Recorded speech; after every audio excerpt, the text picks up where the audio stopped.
Welcome back to the Flying Trout Podcast. My name's Braden, and if you're new here, welcome. We really spend a lot of time just talking about the outdoors, a lot about fly fishing, and just being better stewards of the land. Today we're going to switch it up just a little different. Normally we talk about fly fishing, talk about all these things, but today I want to talk about elk. Back in November, I got the opportunity to hunt my first elk ever. And it was a humbling experience. It was definitely a learning experience. And I think there's so much that I took from the experience that I'm going to carry forward into my fishing, into my backpacking, my hunting, all the other things I do in the outdoors. And so that's really why I wanted to talk about it here. We've taken a couple months break, as you might have noticed, just for the holidays and all of those things. So we're finally back. I'm excited to get into it this year. And I think this is a good one to start off with. So, without further ado, let's just dive in.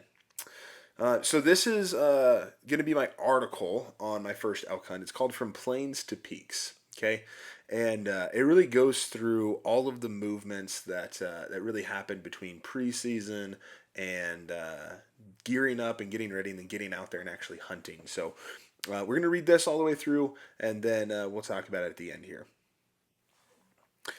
My boots crunched over loose shale as I climbed the last few yards to the ridgeline, a bead of sweat running down my temple despite the cold air pressing into my face. I'd been moving uphill since well before sunrise, headlamp cutting a narrow tunnel through the dark, and now, finally, the mountain opened up in front of me. As I reached the top of the ridge, I could feel the air becoming thinner. My breaths became more shallow, and sweat dripped down my brow, turning ice cold against the cool wind cascading down the mountain ridge. I scrambled over a field of boulders. With each step, my calves burned as they pushed against the weight of my pack. I took the final steps and found myself looking over a vast mountain valley. The sun broke the horizon slowly, washing the sky in soft pinks and oranges against the dull blue of dawn. Below me, the valley fell away in the opposite direction of my climb. A grove of aspens filled the ravine, pale trunks catching the first light before giving way to a maze of deadfall. Trees lay scattered across the slope like careless game of pickup sticks, and between them, new growth pushed upward through the chaos. I'd stood in this exact spot months earlier during a summer scouting trip, staring into this valley and dropping a pin on my map. At the time, it was just a note on a screen. Hunt this. Standing there now with a rifle on my shoulder and a pack digging into my hips, it felt heavier, earned. This was my first elk hunt. I was born and raised in Oklahoma, a whitetail hunter through and through. Hunting was something I grew up inside of, passed down through my family across private land that had been hunted for generations. As a kid, I followed my father, grandfather, and uncles through those woods, learning when to be quiet, how to watch the wind, and how to notice when the woods felt different. Those hunts were familiar and comfortable. We'd wake before sunrise, hunt the morning, and be back home by mid morning, greeted by the crackle of bacon and the sweet smell of syrup on warm pancakes. We could eat and take a nap before heading back out in the evening. The truck was never far away, and the land felt known, almost predictable. I took my first game from that land, a whitetail buck. He wasn't the largest deer of all time, but you would have thought I had just shot a world record as I called my family members over, yelling my voice coarse to get their attention, ignoring the fact that they had all heard my gunshot. There's something special about the American Great Plains. The watercolor sunrises, the slow pace, the way time seems to stretch. I loved those hunts. They shaped how I see the outdoors and what it means to share space with wildlife. But they were also passive in a way I didn't realize until much later. As time went on, access changed. Tag's price rose, land changed hands. Eventually, I found myself priced out of the hunting I'd grown up with. After nearly a decade of living in Colorado, I finally realized something had shifted. If I wanted to keep hunting, I would have to learn to do it differently. Public land, big country, elk. The idea was intimidating. I didn't grow up hunting mountains. I didn't grow up hunting miles from a road or responsible for every decision once daylight faded. Colorado felt vast and unforgiving compared to what I knew. I did my best to set that anxiety behind and I applied for my first draw. Somehow I managed to not only draw an elk tag, but a bull elk tag in a good unit with no points. I guess they don't call it beginner's luck for nothing. My excitement was matched almost immediately by doubt. I didn't know what I was doing, not really, so I strapped in and learned as much as I could. I spent time in the mountains, read all I could, and talked to any successful hunter who was willing to listen and give me a few pointers. I decided early that this hunt would not be about outcome. It would be about learning. I trained not only to be strong, but to be responsible. I packed food like insurance. I studied maps, knowing they wouldn't give me answers, only options, and I got boots on the ground, scouting the areas they looked good on maps to truly see them in person. Everything about elk hunting demanded respect. The distance, the elevation, the weather, the consequences of mistakes. I wanted to arrive at the trailhead knowing that my body, my preparation, nor my mindset would be the weak link. The first day in the mountains was humbling. The terrain was steeper than it looked on a screen. Deadfall slowed almost every step. Glassing sessions stretched long and silent, and more often than not, they ended with nothing but empty timber. Still, the sign was there. Tracks, rubs, fresh droppings, enough to keep me believing. I spent a lot of the first day of the season behind the wheel of my truck, looking at each of the areas I had scouted to see how they had changed since the early fall. For most, changes were slight, but for others the landscape seemed entirely foreign. I drove as far as possible, then I would get out and hike, taking in the sights and the sounds of the vast mountain landscape sprawling in front of me. I returned home that night, sweaty, yet confident. I hadn't seen an elk that whole day, but I felt connected to the mountain in a new way. It was as if the mountain was speaking to me, telling me the next move, and I was learning to listen, just as my grandfather taught me to listen to the wind blowing across the plain. The next day, I woke early, far before sunrise. I started the drive up the mountain and watched as the streetlights of civilization began to thin and then disappear entirely. As I did, I was cast to the true dark of our world, only my headlights lighting the landscape around me. The road began to rise in elevation as I felt the dull thud, transitioning from paved highway to the dirt road that carried me further up the mountain. There were no more houses, only the forest road ahead, surrounded by a dense collection of foliage and trees bordering the road almost as a tunnel. Still, I carried further, with each mile my anticipation growing. Eventually, I reached the site I wanted to hunt. Today was only a scouting mission. My dad would be joining me the next day, and that's when the real hunt would start. I stepped out of the vehicle and looked up the path I wanted to follow. A 4-mile hike deeper into the woods, far from any road, a sign reading no motorized use, hung from only one corner to the right of the path. Then I took one more look at the hunting map I had made with Onyx. To my right, a sheer rise, up to a ridge overlooking a bowl. Something about it beckoned to me, and before I knew it, my feet were carrying me up through the darkness, climbing and clambering over walk and timber as my breath shallowed and my calves burned. As I reached the top, the sun began rising above the mountainscape, revealing the scenery far below. I found a place to settle in, leaning against a rock where I could see the entire valley below. I took out my binos, a few snacks, and I watched. After hours, my butt was numb and my thoughts began to drift until I heard a crashing through the woods. It sounded huge. A fast-breaking, dried limbs as whatever it was stepped gracefully over the field of pickup sticks that laid out in front of me.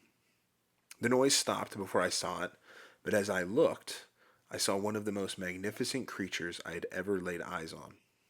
A bull elk, right in front of me. I counted 6 points on each antler, and all of them were long. I couldn't believe the size, far larger than any deer ever could be.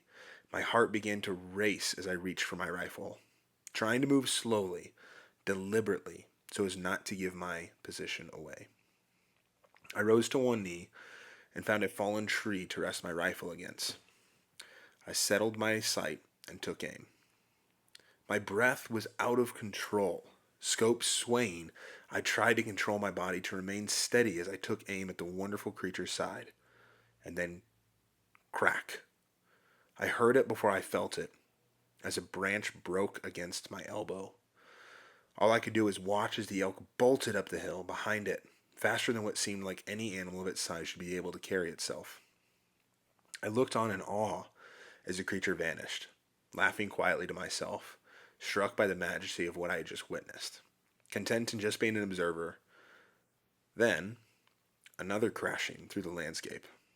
I looked for the source of the sound as a second bull entered my field of view, no more than 60 yards from me. My breathing was slower this time as I took aim at the beast, walking through the landscape. This one was smaller than his friend, though not by much. He had 6 tines breaking off his antler, though the 6th at the back was small, not much more than a nub. Its coat was a beautiful combination of light browns and earthy blacks. I took aim as he followed his friend up the mountain, only his rear visible to me. I had to think quickly, and so with my eyes still in the scope, I made a sound. Moo, as my best impression of a cow elk. I wouldn't be winning any elk calling championships, but the mighty beast did turn, turning broadside to show me his side. I wasted no time as my fingers squeezed the trigger. Crack, as the shot ripped through the landscape, finding its target as the animal dropped. I pulled away from the scope as a heavy silence filled the air, and I felt a cool tear drip down my cheek. Standing over the bull, I gave thanks as I took in the scale of the absolutely spectacular animal. Pride was brief. What replaced it was scale. The realization of what still had to be done. The pack out would take hours. The terrain wasn't getting any easier, and darkness would come whether I was ready or not. I pulled out my phone to mark the site on my map, and somehow, someway, far in the backcountry, my phone pinged with service. I called my wife to tell her what happened. Her response wasn't hesitation, it was support. She showed up. We worked together, we made mistakes, we took wrong turns, we shouldered heavy loads through deadfall and darkness, headlamps cutting small circles of light through the trees. Every step out felt earned. We managed the job in one trip.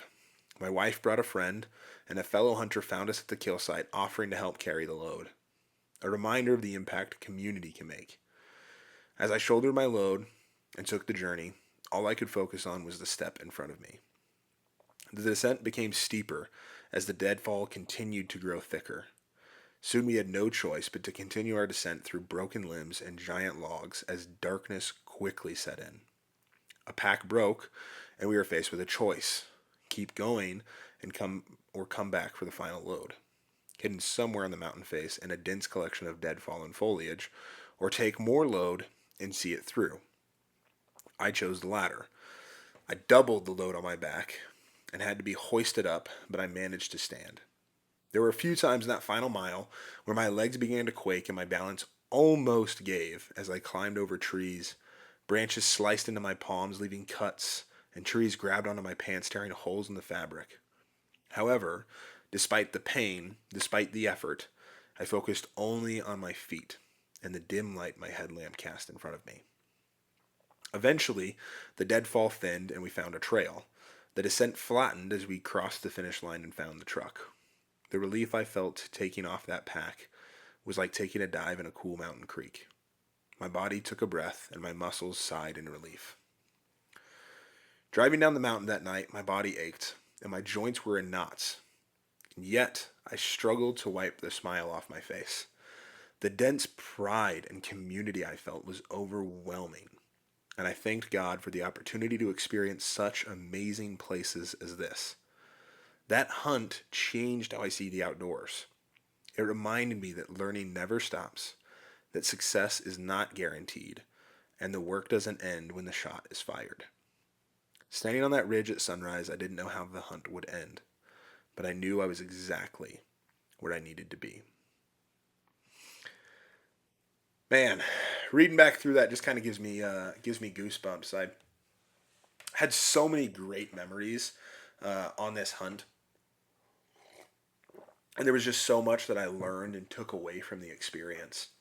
Um, and really, I think the first thing that I'll start with is, if you ever want to do anything like this, even if you come from, never having hunted before, never having been in, an environment like this before, I absolutely think that it's possible.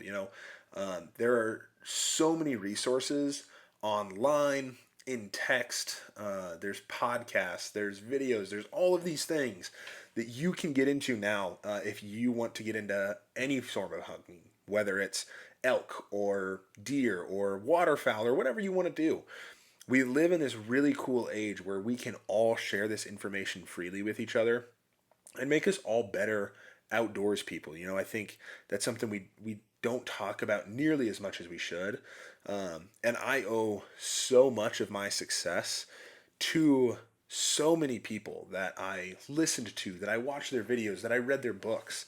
And so it's just a huge thank you from me to the outdoor community and being a place where that can be a thing. So don't be too intimidated. If this is, you've ever been thinking about, oh, I would really like to eat my own wild game, or man, I'd really like to experience that. Don't let anything hold you back. And it's absolutely possible. I promise you, if I can go from the guy that strolled out of the truck and walked over to the same tree he'd done since he was 8 years old, um, to the guy who hiked up a mountain and packed an animal out for 3-ish miles, then you absolutely can too. So don't doubt yourself there, and just get out there. But I also think that, as somebody who has fly fished and been out in the outdoors and camped for his entire life, I think there's almost a sense of almost entitlement that kind of comes along with it. There are days that I get out to the water, I almost expect to catch fish, and unfortunately, like, that's just not going to happen all the time. And there's so much challenge that comes with these outdoor pursuits. And as much as we love them, it can also be very frustrating to go out and not be successful, and I think it's almost a mindset shift that has to occur um, in order to realize that the reason we're out there isn't just to kill an animal, or it isn't just to catch a fish, or it isn't just to complete, some long hike or something. The reason we're out there is to experience this world that exists all around us. And I think throughout the entire process of getting ready for this elk hunt, I prepared myself for failure in a way that I haven't for fishing or for camping or for hiking. And as funny as that may sound, I think it helped me to live in the moment more in this hunt than sometimes I do during other times. And so I think that's one of the biggest things that I'm going to take out of this whole experience is just the importance of prepping not only your body but your mindset as well, to be a successful outdoors person and to enjoy that time more, whether you're successful or not. Um, I've definitely felt more mindful when I'm out, whether it's fishing or hunting, since this experience. So, absolutely one of the coolest things ever. Another thing that I learned massively was just the importance of preparation in terms of what you have to do with your body to get ready for something like this. And it kind of changed my perspective on like fly fishing too, because so many of us just go out and we fish and we don't really think anything of it. A lot of people will just stand there and fish in the same spots, or, go to the same area they always have. And it's not an option for elk hunting, right? Like, you have to go to these new areas and you have to break brush and you have to do all these things to find where these animals are. Otherwise, there's no chance of success. And I think that was just something totally different because I had to prep my body. I did so much rucking. I would take my hunting pack and I would load it up with like 100 pounds and just hop on a treadmill at like a 10-degree incline. And I would just do that for like hours. And I would just walk and walk and walk and walk and with all this weight on me. And I think it prepped my body and kind of gave me this sense of confidence that I don't think I'd have otherwise. And it also just changed my perspective. I think we should all be doing that for all of our outdoor pursuits. I mean, my body was in such a better place to be able to go and do this than it has for other things. And I don't think you have to have washboard abs or anything. I mean, Lord knows I pick up a donut from the gas station almost every time I go out hunting or fishing. I'm not going to be this super, ripped guy, but I can be strong and I can move better and I can push myself farther so that when I'm out there hunting, I can hit that next mountain ridge and I can climb up things that maybe I shouldn't and maybe are questionable, but my body has the capability to. And it's the same thing with fishing. If I'm out there and I've prepped my body and I've worked that so that I am able to hike further and to go farther, I'm going to be able to fish that bend that maybe nobody else has. And that could make the difference between a good day on the water and a great day on the water. So I think that was one of the coolest things too, is just realizing how much power my body has and how much preparation I should actually be focusing on. And it's really changed the way that I viewed working out in the gym and getting ready for all of these things. So if you're not doing it yet, I absolutely recommend. It doesn't have to be complicated. It doesn't have to be some huge bodybuilding workout where you're destroying yourself. But I think if you can get, even if you can't get into a gym, if you can just do things, to challenge your body, whether it's walking or running or carrying heavy weight or lifting or whatever it is, I think that if you're intentional about that, it's going to make your outdoor pursuits more successful. So I'd absolutely encourage anybody who is thinking of doing anything in the outdoors to really prep your body and think through how you can do that. Man, I feel like I could keep going on forever about all these different lessons that I learned on this hunt and the things that I'll carry with me. But I also think that it's something that you have to go out there and experience for yourself. Not necessarily in just a hunting sense, right? I totally understand if you're not a hunter or you don't want to. That's your choice, and I totally get that. For me, it's all about being able to provide me and my family with wild meat that isn't pushed through with all of these horrible things the ranching industry has a tendency to do now, or treat these animals in poor ways or anything like that. I really wanted my meat to come from somewhere that's just as natural as possible, uh, as lean as possible, to really fuel myself and my experiences. But I absolutely understand if that's not where you're at. But whether it's hiking or backpacking or camping or fishing or hunting, whatever it is, I think it's intentionality that will make you better for all of those pursuits.